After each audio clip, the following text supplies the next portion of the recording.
in Ukraine. Over 1.5 months of war in Ukraine, but there seems to be no sign of peace. Ukrainians continue to bear the brunt of Russian attack. In fact, Ukrainian president has now warned of attacks intensifying.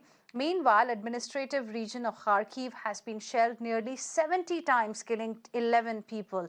Here's a report sent to us by my colleague Deepak Bopanna.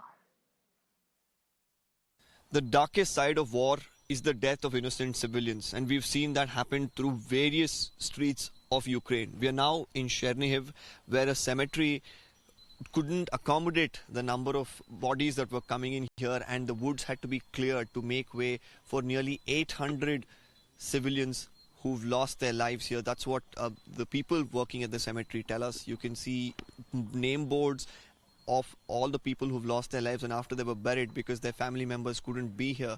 It is the local authorities here who've helped identify the people, put up their name boards and also the date of death. And some of them who are coming here today, who've identified the grave, are able to pay their respects.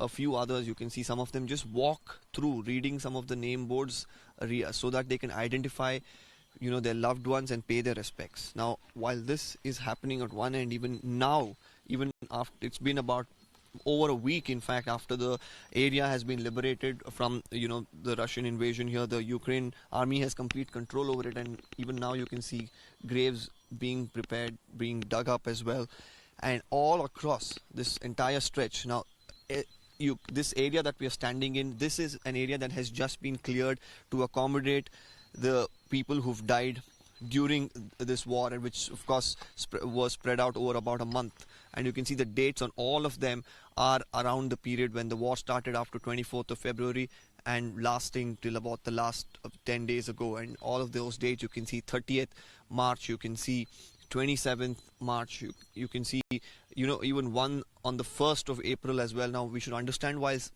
many of them sustained injuries because of explosions, came under crossfire.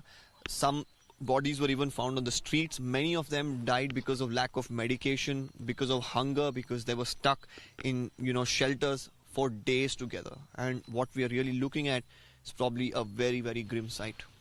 With video journalist Himanshu Verma, this is Deepak Bopanna reporting for Times Now from Chernihiv. That is a grim reality of war that my colleague Deepak Bopanna was talking about.